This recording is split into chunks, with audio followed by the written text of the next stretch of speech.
ದೇವರ ನಾಮಕ್ಕೆ ಸ್ತೋತ್ರವಾಗಲಿ. ಸ್ವಲ್ಪ ಸಮಯ ಧ್ಯಾನಕ್ಕಾಗಿ ರಾತ್ರಿಯಲ್ಲಿ ಆಯ್ದುಕೊಂಡ ಭಾಗವು ಕೀರ್ತನೆ 110 2ನೇ ವಚನ. ದೊರೆತನ ಮಾಡು. ದೊರೆತನ. ಪೌಲನು ಹೇಳಿದ ಹಾಗೆ ದೊರೆತನವು ಜನರ ಮೇಲಲ್ಲ, ದೊರೆತನವು ಅಂಧಕಾರ ಶಕ್ತಿಗಳ ಮೇಲೆ ಅಧಿಕಾರ.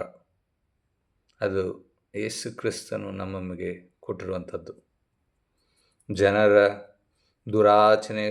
ದುರಾಲೋಚನೆಗಳನ್ನು ತೆಗೆದುಹಾಕುವಂತಹ ಒಂದು ಸಮಯ, ಅದರ ಮೇಲೆ ದೊರೆತನ ಮಾಡೋದು. ದೇವರು ಕೊಟ್ಟಿರುವಂತಹ ಪರಿಶುದ್ಧಾತ್ಮನ ಶಕ್ತಿಯಿಂದ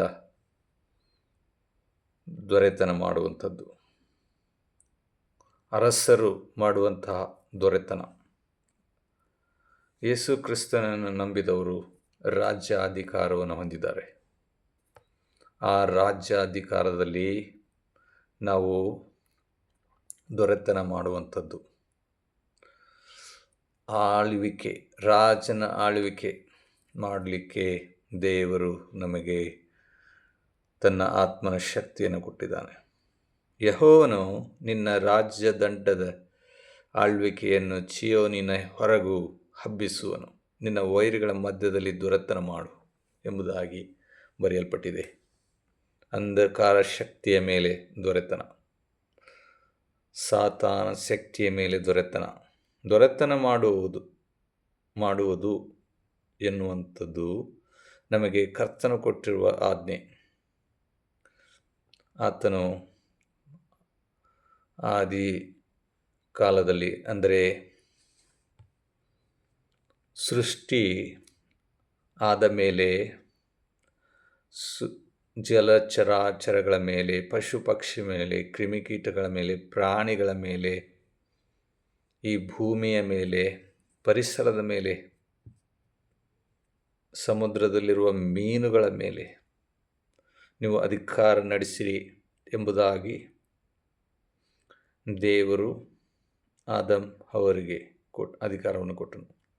ಅದೇ ರೀತಿ ಆ ಒಂದು ಅಧಿಕಾರ ಹಸ್ತಾಂತರವು ಎಲ್ಲ ಮನುಷ್ಯರಿಗೆ ಬಂತು. ಆದರೆ ದೇವರ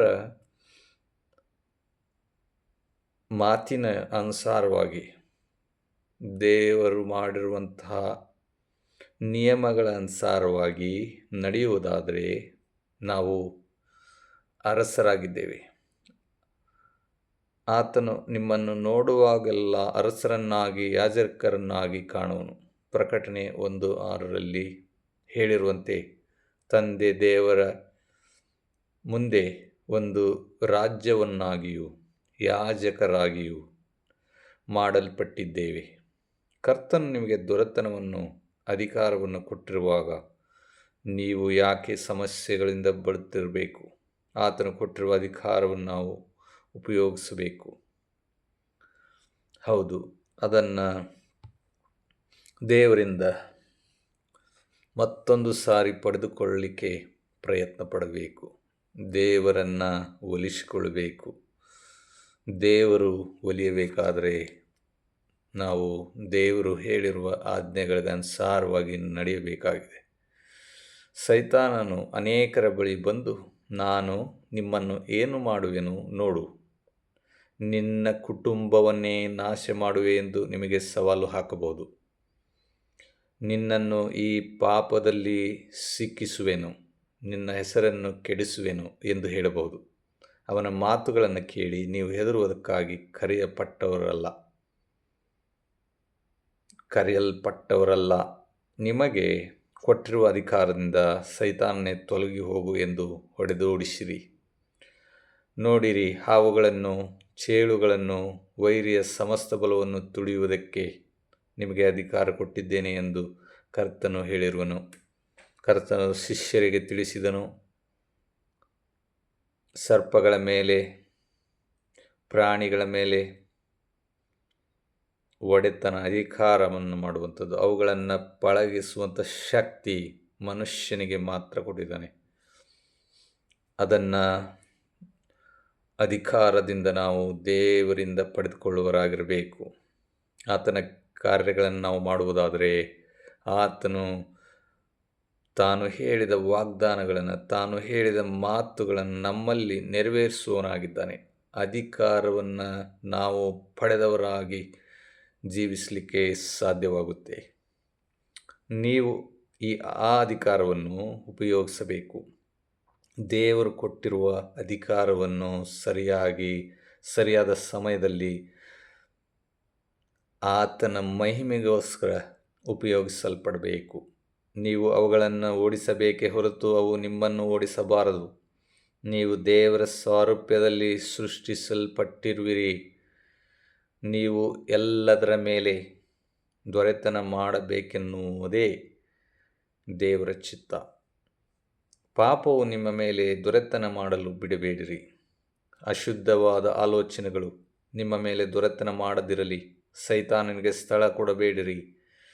ಇದುವರೆಗೂ ಯಾವುದೆಲ್ಲ ನಿಮ್ಮ ಮೇಲೆ ಆಳ್ವಿಕೆ ನಡೆಸಿತೋ ಅವೆಲ್ಲವನ್ನು ಯೇಸುವಿನ ಹೆಸರಿನಲ್ಲಿ ನಿಮಗೆ ಅಧೀನಪಡಿಸಿಕೊಳ್ಳಿರಿ.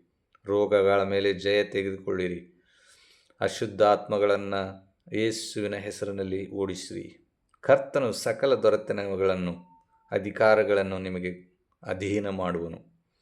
ದೇವ ಮಕ್ಕಳೇ, ಮಹಿಮೆಯುಳ್ಳವರಾಗಿಯೂ ಅಧಿಕಾರ ಉಳ್ಳವರಾಗಿಯೂ ಇರಿ. ಸಿಂಹ ಸರ್ಪಗಳ ಮೇಲೆ ನಡೆಯುವಿ. ಪ್ರಾಯದ ಸಿಂಹವನ್ನು ಘಟಸರ್ಪವನ್ನು ತುಳಿದು ಬಿಡುವಿ.